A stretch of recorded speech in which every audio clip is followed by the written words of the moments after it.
Hello and welcome to Conversations with Vegan Women Leaders.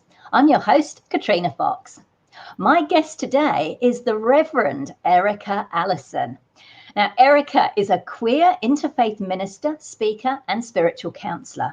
She's the author of Gay the Pray Away, Healing Your Life, Love, and Relationships from the Harms of LGBT Conversion Therapy. And she leads a monthly gathering to help the LGBTIQ plus community find spiritual belonging and liberation. She also serves on the founding leadership and ministerial team of the Compassionate Consortium, an interfaith and interspecies spiritual community for vegans and animal lovers, and is a farm sanctuary board member. Erika, welcome to the show. Thank you. I'm so excited to be here. I love what your organization is all about and amplifying voices of female identified leaders, vegan leaders. This is fantastic.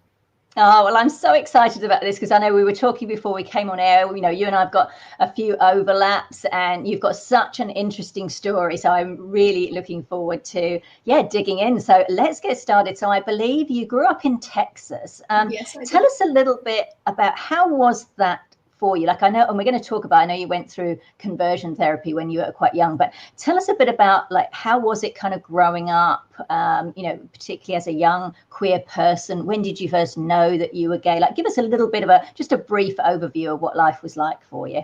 Yeah, totally. And what's great is I can touch on both the queer thing and the vegan thing at the same time, because if anybody knows Texas culture, one of the ways I grew up was that a meal is not a meal if it doesn't have, an animal on the plate. So that was one of the conditionings that I've overcome in my life. And the other one is absolutely around kind of religious, the religious affiliation and religious identification. So like, imagine Texas, known for sports, known for religiosity. It's all there. And I was all of those. I was an athlete, and pretty much in the community where I grew up, which was near the Dallas-Fort Worth area, everyone was a member of some church. It wasn't a question of if, it was which one. And so that was really my upbringing. I did a lot of Christian tradition was my background. So I did a lot of the Christian youth group stuff. And yeah, that was kind of my life. I'm very close to my family. And, it was a real challenge. We'll probably get into this, but it was a real challenge when I started to notice that, wait a minute, why am I attracted to my coaches more than I'm attracted to, classmates or anything like that? And it was as I started to really notice what was going on with myself and realize who I was, it became challenging because I already felt that there was going to be a conflict between what I felt inside to be true and what people from the outside were telling me was right versus wrong. So what age were you when that kind of started to happen? Like presumably you were getting religious messages that, like you say, those feelings are wrong, and all that. What kind of age were you and what happened to result in you being put into conversion therapy? Okay, I hate to call it therapy because it's kind of not therapy, right? Is it? It's kind of abuse. Sure. Really. And we'll define what this term is in case anyone listening doesn't know. I'll get to that. But basically, just a little background. So in 1996, Ellen came out. I don't know if anyone remembers that or heard about that. So that was kind of right around the time that I also was realizing who I was and my attraction to women and just my identity, really. And that I'd always been kind of this way, but now I had maybe a label for it, or I knew what to call it, how to identify it. So, she was in the news, but then there was a ton of backlash that happened. If anyone remembers this, like she got totally smashed for coming out as gay. It didn't go over well. And then the churches started really making this a platform issue for them right around that late 90s time. And so because of all that media, and Matthew Shepard was killed in 1998. Yes. So that got a lot of media attention. So I'm sitting here as this person discovering my sexual identity, realizing like, I don't know if it's so safe to be out about this. And so I didn't. So right around. How 15, old were you, Erika? How 15, old? What age were you? 15 or 16. You were 15, right? Is when I put the label on it of like, okay, I actually like girls. That was around 15, 16, basically high school. Basketball, things like that. And it really wasn't until 18 when my family found out. I kept it quiet from them. I was in the closet to them, but my close friends knew, and a few of my close friends were also gay. So we were kind of on this journey together. My parents found out when I was 18, and it was never we don't love you. It was always we are really concerned about you, because the thought to a parent who grew up in this type of upbringing or theology is it's your job as a parent to make sure your child's soul is saved, you know, like your child's going to go to heaven. So my parents kind of went into freak out mode of like, we have to fix this because our daughter may not go to heaven now, and we have to fix this. So it was never really about, oh, let's listen to you and how do you feel and what are you experiencing? It was always like, we have to get on this right now. What are the solutions? Let's go to solutions before even agreeing that there was a problem. And that's really where the conversion therapy came in. The first stop on our journey was, let's go talk to the pastor. Because when they asked me, I basically said, like, I didn't feel safe saying, yes, I am a well-adjusted, happy lesbian. I actually felt like I don't know what to say right now because I don't know how this is going to be received. And so I basically said, I don't know. I'm confused. I don't know. And so the first stop was, let's go talk to the pastor. And the pastor made it really clear, pointing out the verses that get pointed out often, that this was not God's plan for my life. That was really how we went. And so then the next step was, there's a thing that can help me. Okay. And that's really where conversion therapy came in. And in conversion therapy is this practice that's like an umbrella term for a practice that is attempting to change your sexual orientation or gender identity. It's usually religious based. And the concept is that this is something about you that can be changed. And with the right support system around you, and the right psychology and the right counseling and the right pressure and shame and guilt and blame, you will be changed. And so that's really what the experience was. And, you know, we can talk more about what it looked like if you want to go. Yeah, there. please do. So you were 18, so technically you're 18. an adult. So I'm guessing you weren't forced to go into it. So yeah. What made you decide to do it? Like when they told you about it and what it was, why did you decide to do it? And yeah, what was that experience like? Yeah, great questions. I was still under my parents' roof. It was kind of the spring and summer before I was going off to college. So I was still kind of at home, even though I was legally 18 and I probably could have said, I'm running away. I wasn't there. I mean, I was very much like, you know, a sheltered kid from Texas. And honestly, I was always the good kid. That's what was so challenging about this, is that I was always the good kid. Like I managed to avoid all the peer pressure of drugs and alcohol. I took my athleticism seriously. I took care of my body. I didn't get into much trouble. But now all of a sudden, like I'm this sheep that is, you know, I don't even want to make an analogy about sheep because we love sheep. So let's just say I was ostracized from my community because all of a sudden, like I'm the bad one. And that felt so awful to me that I didn't like that. And I didn't want that. So I was willing to say like, okay, what do I have to do to get on everybody's good side again? Let's go back to that. And so that's kind of why I agreed to go. I mean, nobody dragged me and nobody beat me over the head and said, you must go do this. I entertained the idea.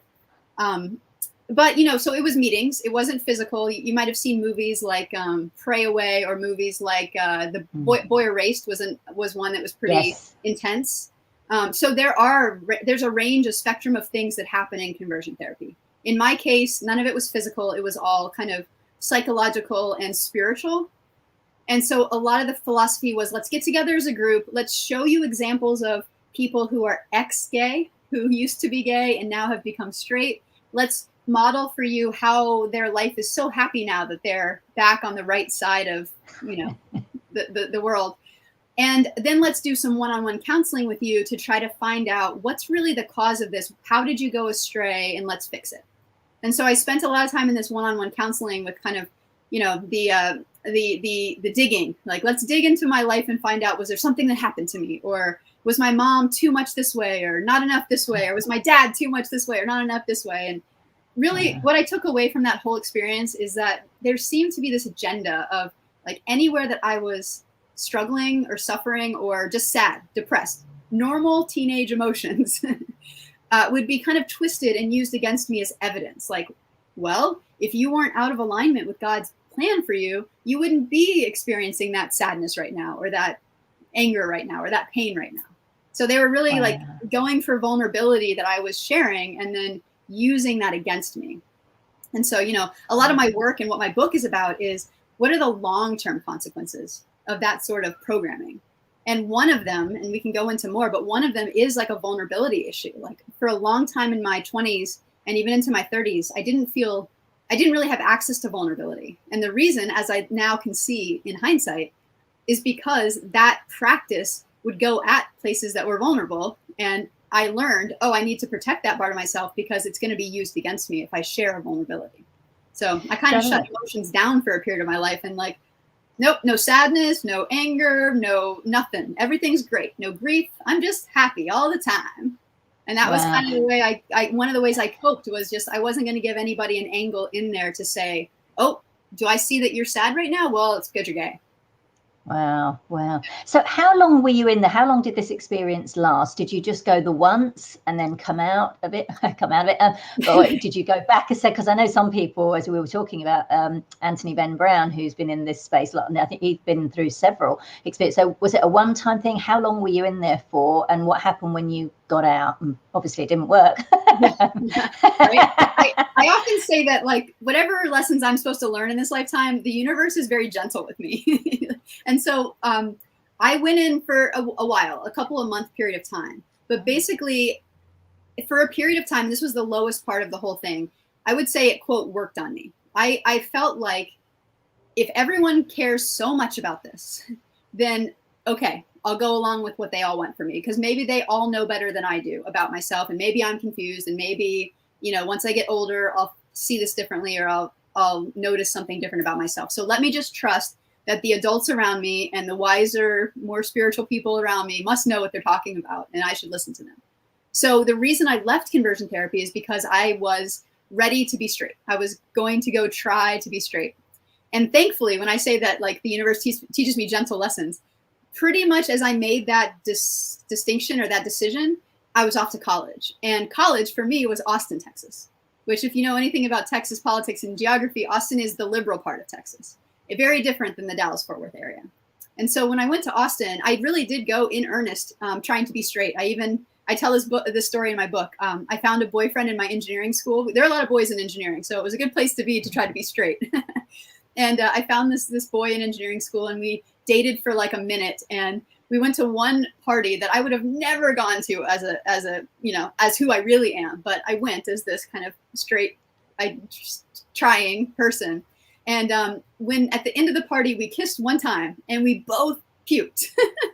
And the reason he puked because he was drunk, and I puked because I'm like, this is awful. What am I doing? I'm so out of alignment with who I am. So that was kind of it's a humorous story, but true. It really happened.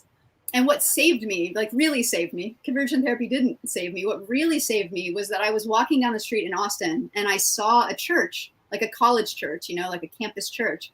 It was the same denomination I grew up in, and it had a gay flag outside, like hanging from the awning.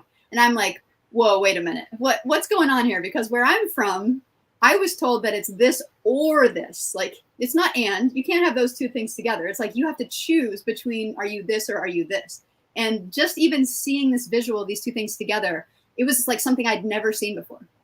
And it opened the door to so many things. And so basically from there, I went into the church. I said, somebody explain to me what's going on here, how this is possible.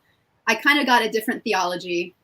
I do say this though, when I'm sharing the story, it's not like they immediately said to me, oh yeah, you're all good, exactly as you are, God loves you. They didn't. Unfortunately, what they said was, well, we're not sure. We're not really sure what God thinks about this, so we're going to err on the side of let's just love everyone. And I'm like, all right, still not what I wanted to hear, but at least better than what I've been hearing. And what clicked for me in that moment was nobody knows better than I do. I mean, like, they have no more access to God or spirituality or the truth than I have. They don't know. So if they don't know, then I get to take back my authority and say, well, I do. Like, I actually am in contact with my divine self and higher power, or whatever you want to name that. And I'm getting very clear affirmations of who I am. So from that point on, it was like, now I needed to go on the healing journey of, okay, so what are the residual impacts of all that messaging that I did take in, even though I'm no longer buying it? How much of that was lodged in my nervous system and lodged in my unconscious? Wow, that's amazing. Thank you for sharing that. It's fascinating. It's great that you had that awakening at a reasonably young age, because I think a lot of people, can go through to their 30s, 40s, 50s, like throughout almost their life, and before, even if they even do have that kind of awakening. So can you tell us a little bit about your journey to recovery? And I know you talk about this in your book. Obviously, highly recommend everybody get the book. There's it's kind of part memoir and also lots of practical tips for people. But that was your kind of, I guess, your awakening, if you like. But then you've done quite a lot to sort of get through this, and I wonder if you can perhaps share a little bit of how you've done that, and perhaps some tips on how people who are in a similar situation can do that, because there is a lot of, like, there's that fear of rejection. And I know you talk about being a rejection survivor, which is something I wanted to talk to you about, but, you know, it could be rejection from family, from friends, you know, work, even a professional. So there can be quite a lot at stake to kind of, you know, owning and finding yourself. So talk to us a little bit about briefly, how did you do it, and what advice or tips can you offer others who are looking to do that themselves? Absolutely. So one of the first things I should mention is that when I kind of had my first awakening, when I realized I don't have to make a choice here, I can actually find a middle way, my family was not on board with that. It's not like they talked to the same pastor I had talked to. They still were getting the same indoctrination they were getting before. And so I had to accept the fact that in making this decision for myself, we're going to have the conflict that I had been trying to avoid. I mean, the reason I kind of did what they wanted in the first place was I didn't want the conflict. So I had to deal with that. And so for a good part of my 20s, we were just arguing back and forth. And I was looking for spiritual literature that would prove them wrong, and they were looking for spiritual literature that would prove me wrong. And there were like passionate letters going back and forth, like trying to save each other and change each other's minds. So I guess the first thing I'd say is people have strong opinions about this. And in the more that you can detach from other people's opinions and thoughts for you and how you should live your life, that's kind of the first freedom, because that's going to give you the ability to just be with yourself and feel what's true for you and not have the extra noise of other people's thoughts and opinions of things. But so really, here's what I learned. About 20 years after this experience, so now here I am, my late 30s, and I think I'm good. I think, you know what, I came out of that. I was 19 by the time I was done with that whole mess. I started my out lesbian journey from about that point. I figured, you know, no harm, no foul. And I was talking to this coach right around 30, 38, something like that. I was talking to this coach, and I was telling him, I feel like I haven't really stepped into my fullness yet, as like, you know, in my career, in my life, like I feel like something's holding me back. And he's like, I see that. I mean, you got one foot on the gas, but you have this other foot on the brake. And I'm wondering what that's about. And what he said to me was just like, it was one of those moments where like your mind just kind of gets like shattered. He said to me, he said, why do you think that is? And I said, well, I probably am afraid of judgment. You know, I got judged as a kid. I don't really want to be judged again. It doesn't feel very good. And he's like, I'm going to push you on that. I get you're saying that, but here's the deal with judgment. If you're afraid that somebody outside's going to judge you, what you're actually afraid of is that you have an inner judge inside of you who has been holding this against you the whole time. And that outside person's going to prove them right. So just like wrap your head around that for a second, because it took me a second to like put those pieces together. So really, it's not about them out there. I always thought this was everyone else's problem and I'm good.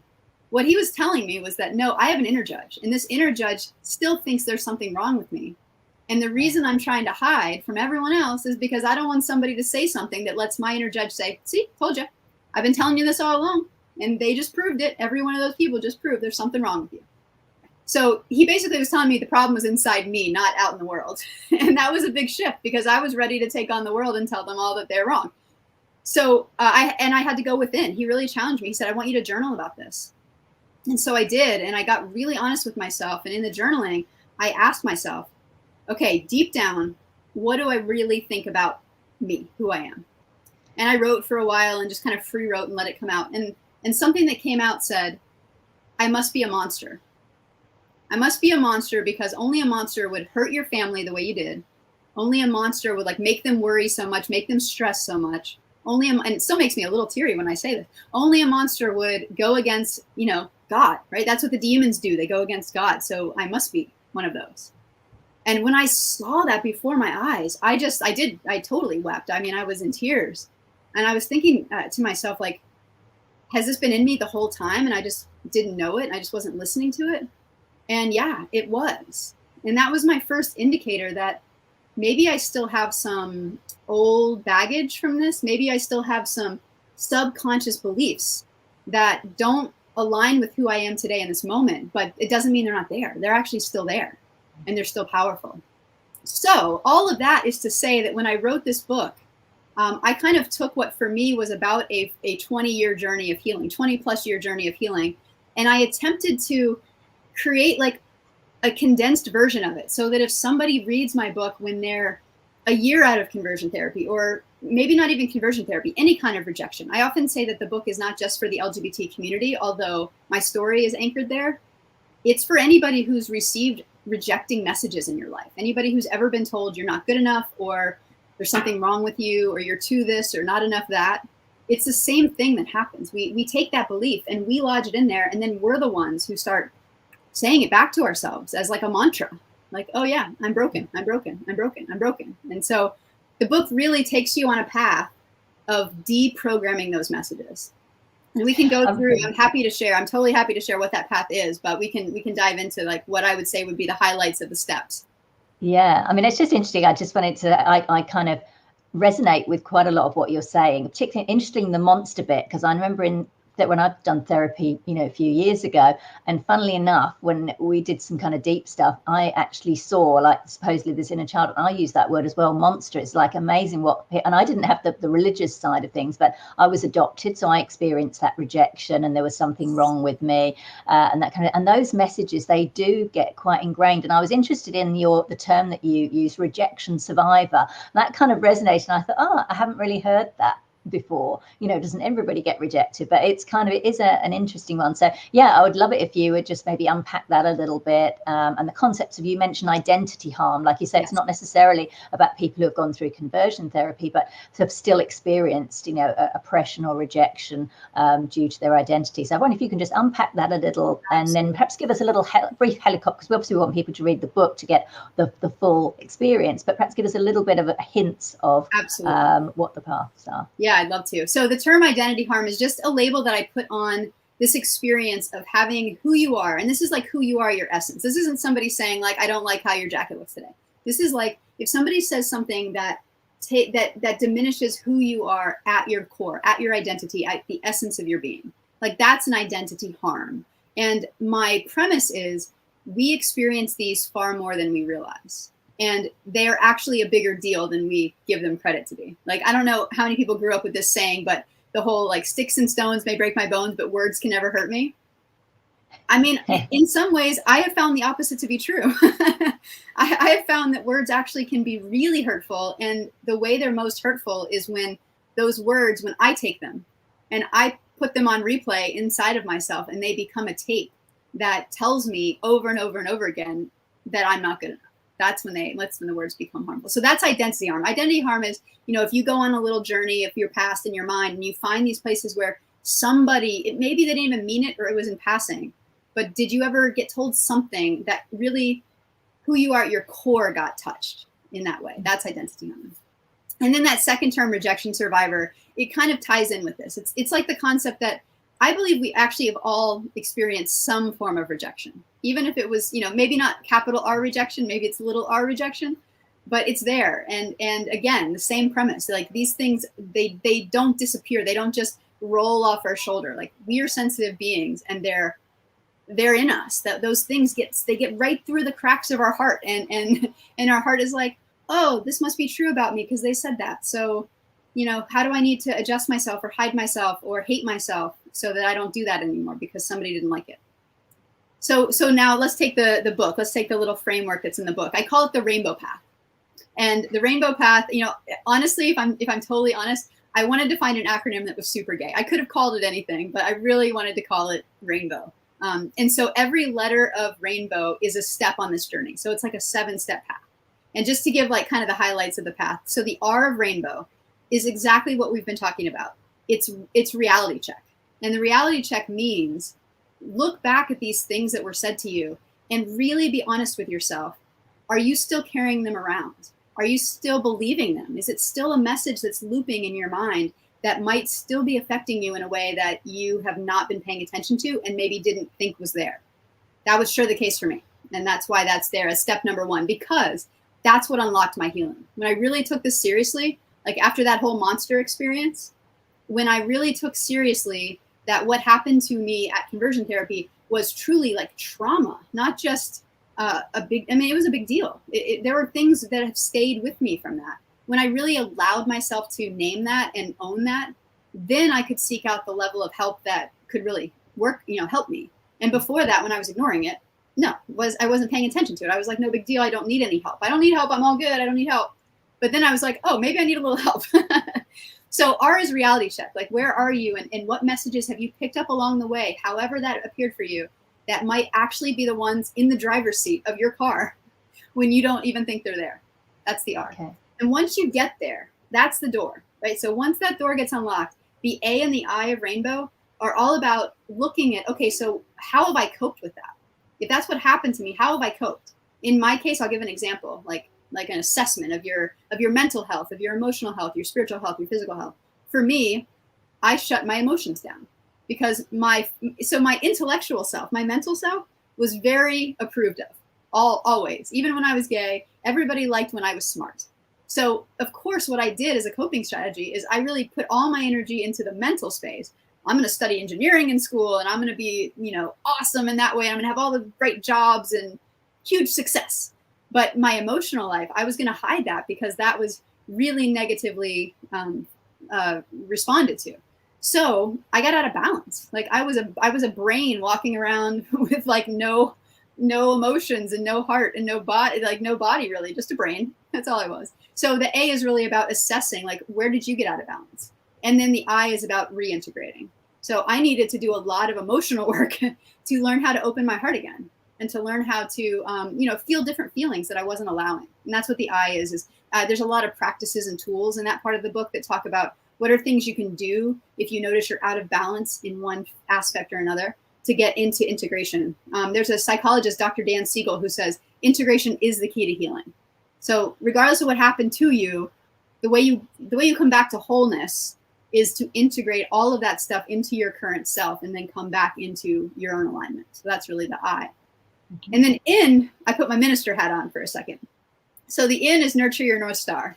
And for me, my belief is that the religion wasn't the issue. The religion itself was the issue, but like the spirituality is not the issue. We're, I believe, spiritual beings. That's why I am a minister to this day. I do believe that it's the framework I live my life from, that when I get quiet and connect, that there is something, that I am part of something greater. I feel that. I can feel it in my body, that I'm part of something greater and something bigger, and that things are unfolding as part of my co-creation, but for the highest and best good. And so because I believe that, it was really important to me that anybody I worked with had an opportunity. Now it's their choice what they do with it, but had an opportunity to at least come back in to some form of spirituality that is affirming and that is not harmful. I wanted people to have a safe space to explore that again, and not with the language that they might have been raised with, and not with all of the negative stuff, but with a complete kind of open canvas. And what that means to me is it means bringing in other practices. Like I love practicing meditation, and I've studied with some Buddhist teachers as part of my journey. And so like other things, like, if you really study yoga, you can get into some of the Hindu philosophies that are the spiritual aspects behind the physical asana practice. So there's like these different doors, I like to call them, or different paths in. And what I like to do on the in part of the book is just let people tap into those. Okay, let's keep going. So the B is probably the most important. B and O are the most, in my opinion, most important. B is rebuild your inner compass, build your inner compass back. And where I go with this is, for me, I was told that I can't trust myself. When I told my family, or when I told these counselors, but like, this is what I feel inside. Like, I really feel that's who I am. I really feel this attraction. The response I got was, well, that's Satan trying to trick you. So you really can't trust your feelings. You really can't trust your instincts. You really can't trust anything your insides are saying to you. That's all Satan trying to trick you. So you can imagine, I left that experience not like completely cutting off access to my inner wisdom, my inner knowing, my intuition, any of that. And, as the minister that I am today, an interfaith, interspiritual, interspecies minister, I would tell people that's the best gift you have as a divine being that you are walking around on this planet, is that knowing inside of yourself. Like, we all have it. We all know deep things, and we all can feel in our intuition deep things. So the B is all about getting back in touch with that and getting that back online. And two more, the O is open your heart. And what I really mean here is we've all closed our heart down in some way or another. How do we open it again? And so this part of the book is a lot of forgiveness practices. And spoiler alert, the number one person you probably need to forgive It's yourself. Yeah. Yeah. And that was a hard lesson for me too, because again, I wanted to put this on everybody else, but there was a moment where I abandoned myself. When I walked away from conversion therapy and said, okay, I'm going to trust that everyone else knows better than I do about my life. That was harmful to me. Like some part of myself was hurt that I abandoned me. And so that I needed to go back and forgive myself for doing that to myself. So there's some forgiveness work in there. And then there's also some worthiness work, because I think when we get these messages that we're unworthy, that keeps our heart closed. Because why would we open our heart if we're not worthy of love? Why would we open it to receive love? And certainly we shouldn't be giving it because we're not worthy of giving anybody our love. Our love is trash. So like all these messages are in there. So there's some worthiness. So anyways, it's about opening again and having the courage to open your heart again, and how to do that. And then finally, the W is kind of like the ending that you roll your eyes at. It's like, the work is just beginning. Like there's going to be a lot more work from here. This isn't the end. This is actually the start. And now it's time to do the work, because you've just had the awareness. Now it's time to do the work and actually make the shifts, move those voices, bring in the positive voices, all that kind of stuff. Wow. I love that. I love that you've got that path, and it's and it's easy to remember. And I love the name, obviously, the rainbow, and I love your rainbows that we can see in your background. I wanted to touch on just one aspect of what you mentioned, which is forgiveness, because you and I have done like a lot of work, but I know it's really important, as you said, but it's also quite a loaded concept. I know particularly with, within activist circles or within communities who have been, abused or oppressed or rejected, either on an individual level or even on an institutional level. It can be, people can get quite frustrated and go, no, why should I, forgive these people? What they did was terrible. So can you just talk us through the concept of forgiveness and how it is beneficial, and it's not about, letting people off the hook or that kind of thing? Yeah. I mean, the first thing I'll say, and even broaching this topic, is that everyone is the expert on forgiveness, right? So whatever you feel to be true is true for you. And this is just I'm going to tell you my experience, but it's by no means telling you what you should or shouldn't do. I feel like everyone has to come to this on your own time, or you're not actually being compassionate to yourself. And then you're going to need to go back and forgive that later. So don't make it worse. Like, meet yourself where you are. But let me share one story with you. Okay. So there's this song by Karen Drucker, and it's called "How Could Anyone Ever Tell You?" I think other people. I love that. Do you know, when I first heard that, just quick little segue. When I first heard that, I was doing some kind of women's goddess conference like many years ago, 20 odd years ago.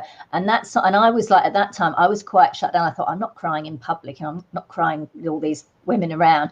And that song came on, and for some reason, I just started crying. I had no idea. It's such a poignant song. Anyway, carry on. So you're going to relate. I mean, that was exactly what happened to me. I was like a weepy mess for these lyrics. And it's like a few lyrics. It's, how could anyone ever tell you you were anything less than beautiful? How could anyone ever tell you you were less than whole? How could anyone fail to notice that your loving is a miracle? And then how deeply you're connected to my soul. But like those three things. I can just feel it even now. You're just saying it. It just touches you, doesn't it? It touched so many nerves in me. Like all the times that my family had said, oh, I look too boyish. I could be way more beautiful if I was more like, it hit all those nerves. It hit all the nerves that the way I love is not a miracle. It's wrong. Right. And, I'm not worthy. Like it just hit every single nerve all at once. And I found myself in this puddle crying. And something happened when I was kind of curled up. Like my intuition told me, stay with this feeling. Don't rush off to something else. Be here. Feel this. Like be in this moment. There's something here. And so thankfully I listened to myself and I stayed. And so when I stayed and I just let this song play on repeat and I just let the tears come and the tears flow. And in my mind's eye, like I had my eyes closed and I saw this visual. And it's not like a super like, spiritual, wacky visual. It was literally, I just saw myself in the middle of a circle. And around the outside of the circle were all of these people. And they were faces, some I recognized, some I didn't. But what my understanding is that they all were like really pure beings who loved me unconditionally. That's what I felt when I was inside the center of the circle. And what my visual had me do is all of a sudden I was face to face with one of them. And that person was singing to me the lyrics of this song. So the lyrics were coming out of their mouth and I'm standing there eye to eye with them, like receiving this. And then in my little visual, I start going from person to person to person around the circle. And every single one is singing these words to me, singing these words to me. So like already right there, I feel like I've just been totally flooded with healing energy and healing messages. And then it shifted, like this vision just shifted. Now I'm the one, as I go around the circle a second time, I'm singing back to each of these people. And so I'm the one telling them, how could anyone tell you that you're anything less than beautiful? And that in some way healed another layer. It's almost like now I get to give back those messages in case anyone else here has been hurt. And then something crazy happened. I was face to face with my mom. And I was like, ooh, I don't know about this. I'm not ready for this. And she began singing these words to me. And so as you can imagine, like that was extremely emotional because she was really the one of all the people that I just wanted her approval more than anybody else's. I really just wanted her to say, I love you exactly as you are. And, not get so caught up in this religious stuff and just see me as the daughter that I've always been. But in that moment, in this visual, in my mind's eye, she is right there face to face with me, singing these words to me. And then it shifted. And as I was singing them back to her, I saw her as a child. And that unlocked so many things for me. It's like all of a sudden I had this realization that the person my mother was in that moment, that adult mother, is just a product of the little child inside of her who she herself was probably told by somebody that she wasn't okay, and that, that she wasn't good enough. And so all the messages that she just kind of passed on to me, trying to be good enough, it's a cycle. And it opened my eyes to like, wait, this isn't just my mom having an issue with me. This is like my mom having unresolved stuff as a child. And it gave me this ability to see the bigger picture and see more compassion. And it didn't erase the pain. It didn't mean that I wasn't harmed and that her kind of what I lovingly say lack of consciousness didn't hurt me. It did. But it's like humans have this amazing ability. I suspect animals have it even more than we do. But humans have this amazing ability to hold two complete opposites at the same time. Like I could hold the fact that I was very hurt by this experience, and I can also hold the fact that my mom was a wounded individual too and doing the best she could and caused me harm. And I can feel compassion for her as much as I feel it for myself. So that it's like me recognizing that I'm strong enough to hold it all is what gave me the ability to walk into forgiveness places in myself. Nice. Thank you for sharing that. And like I say, it is a very personal experience. So how has veganism played a part in your, I guess I was going to say road to recovery, but you're, becoming all of who you are. I love the fact that you're doing amazing work. And I love the fact, of course, that you're a fellow vegan. So how does that kind of play a part in the whole of you? It's a big part of the story, honestly. It comes right in. If you're going to look at the rainbow pathway, it would be part of that that building your inner compass. So the reason I became vegan, or the way I became vegan, was I was doing this work. I was meditating. I was just like having my own spiritual experiences. And when I got really quiet and started to pay more attention to my heart and what is my heart saying, and who am I? Like, what's my alignment? What am I aligned with? What am I not aligned with? And started to peel back, okay, how much of what I believe is conditioning? I had to peel that back from religion. I had to peel that back from society, from culture. One of the ones that came right to me in a meditation was, you have to change the way you're eating. Like I strongly wanted to be a non-violent being. I felt like I received violence out of unconsciousness. It wasn't intentional. It was like people weren't conscious enough to not cause harm to someone else. And I saw veganism in the same way. It's like people just aren't conscious enough to realize that what they're doing is not, it's like it's conditioning. They're not being compassionate to all beings. There's some weird disconnect in their mind. And I think the same was true in the LGBTQ space. There's some disconnect that said who I was different than anyone else. So the veganism thing just kind of like appeared to me, and go figure again, like the way these amazing lessons come in, the minute that this meditation dropped in or this insight dropped in, a person walks into my life who happens to be on the board of an animal sanctuary. She was a vegan for, I think at that point, 30 years. And my biggest objection was I had never even considered not eating animals because I was an active person. I was an athlete. And so my first objection to her is like, well, I'm a triathlete right now. Like, I can't do this. I need protein. Everybody knows the first thing. Well, you eat your protein. And she had the best response to me. She's like, I've done 3 Ironmans as a vegan. So what do you have to say now? And I'm like, okay, universe, I'm listening.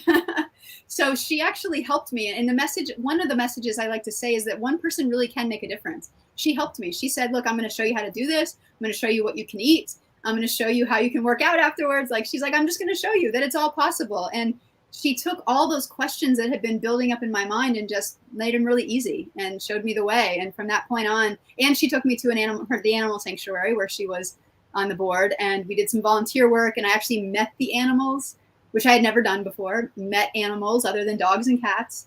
So I'm a pretty typical case. Like, I'm a pretty typical experience and it tells me that anyone can help make a difference here. And just to close the loop from a spiritual perspective, because ultimately I say that I'm spiritual, I'm vegan from a spiritual perspective. That's what drives me. I know some people are for the environment and some people are for health. It's not, I'm definitely coming from a spiritual place, and the place I'm coming from was validated because once I really shifted and became vegan, I honestly felt like I heard this voice in my head.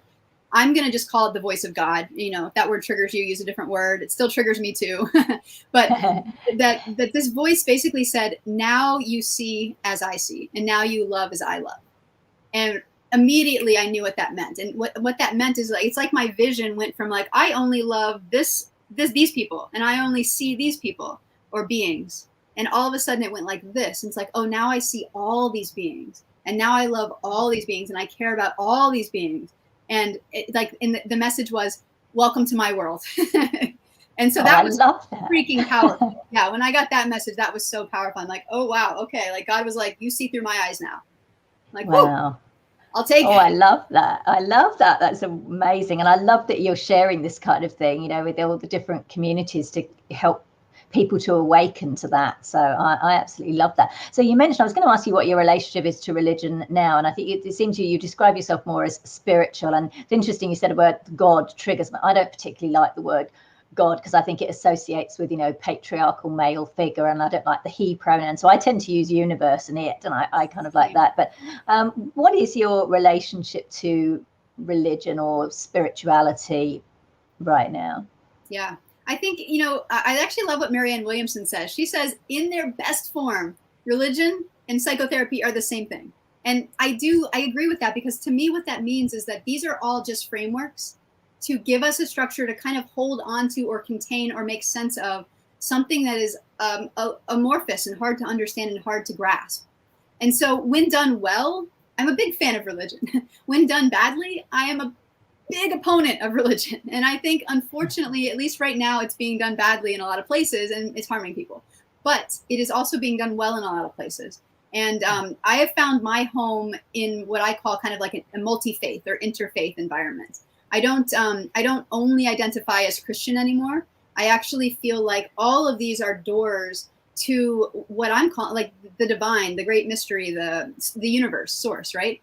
So whatever tools or practices or beliefs get me there, or get anyone there, are what I want to help people find and build in their life.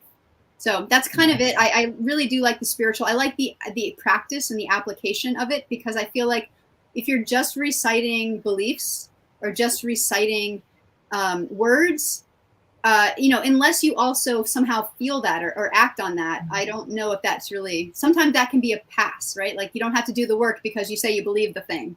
And I'm way more interested in how can we use the spiritual knowledge that's out there to become more whole beings, more loving beings, to do more good in the world for ourselves and each other. And so that's the spirituality that I really support and practice and cultivate.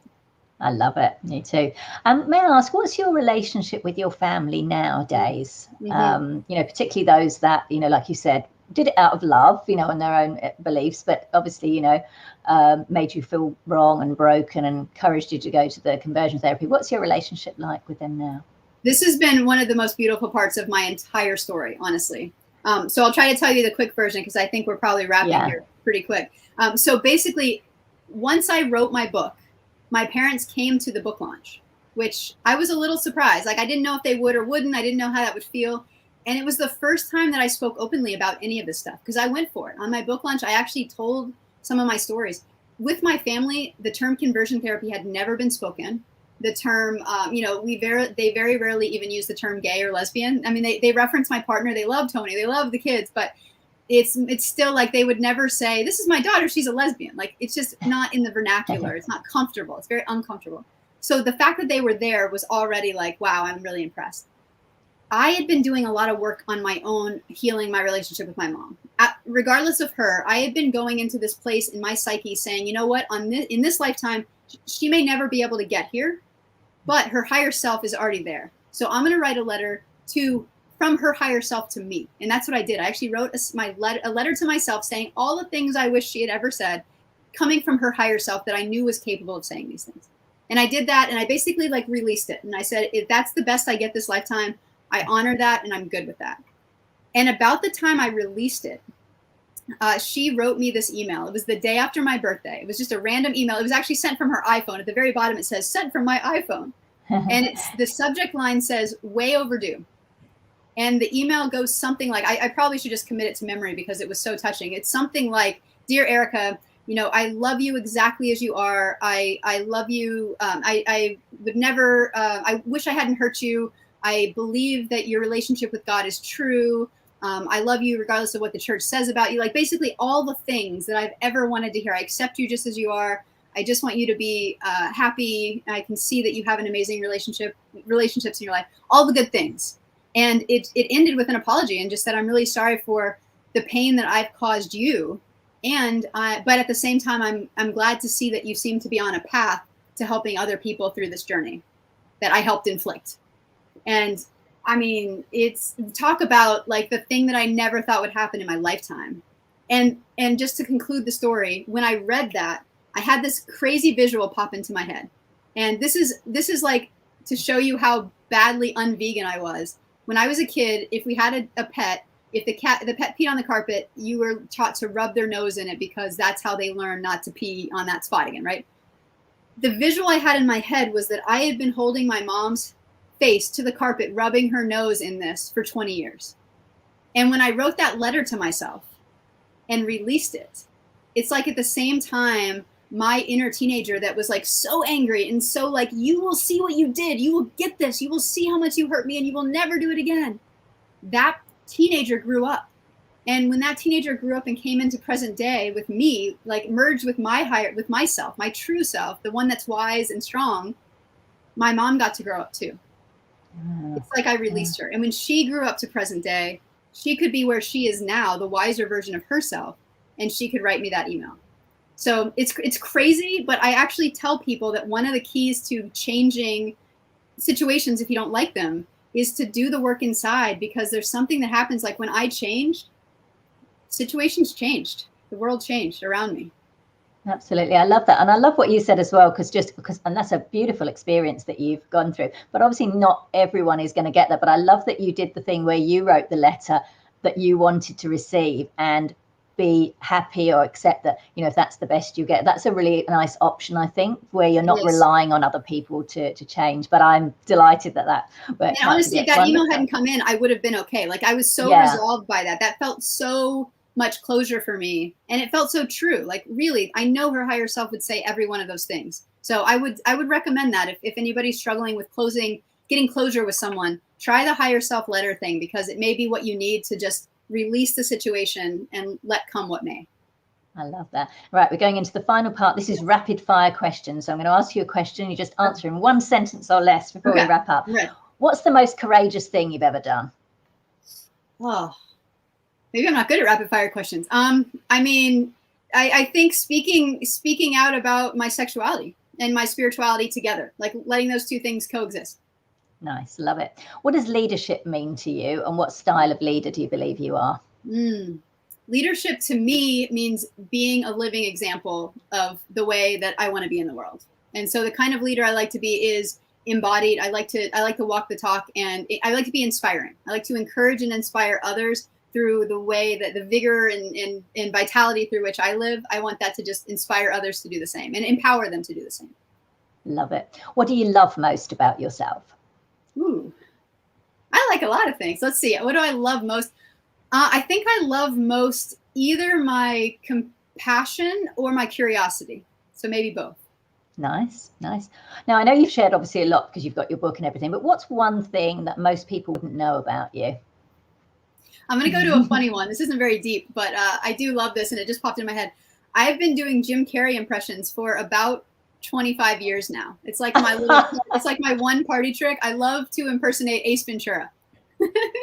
Okay, well, now you've opened the door now, Erika. Come on, let's have a quick one. All right, I'll do just a little bit of the face, okay? So. Okay.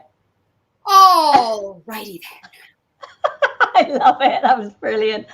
Fantastic. And then finally, and I know you've shared a lot already, but maybe one or two just key or a key lesson that you've learned throughout your life that you would like to share with other vegan women leaders.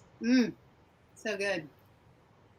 I think it may be, I've said this already, but like one person really can make a difference. I know it feels overwhelming sometimes to be out there and feel like there's so many forces against everything, but coming inside, tending to self and getting in alignment, it's a superpower. And taking care of yourself is a superpower that allows you to do far more good in the world than I thought possible when I was just focusing on doing all the good out there. So yeah, that's what I got from a rapid fire. Come back to me with longer time to think about it. Maybe I'll No, those were great answers. That's fantastic. So look, everybody, make sure that you check out Erika's book, Gay the Prey Away, which I think is a fabulous title. I love that. And you can find out more about Erika on her website, reverendericaallison.com. And if you want to book her as a speaker, she has a special speaker website, which is reverendericaallison.com. Without the rev. Without the rev. Without the rev, erikaallissonspeaker.com. Yeah. And of course you can buy the book anywhere that you buy books. Highly recommend that you grab a copy. And those links will be on the show notes page for this episode. If you're listening to the audio version of this show, that's where you can find those links. If you're watching the video, you'll see those links scrolling along the bottom of the page. And you can also hang out with Erika on Instagram at Rev Erika Allison.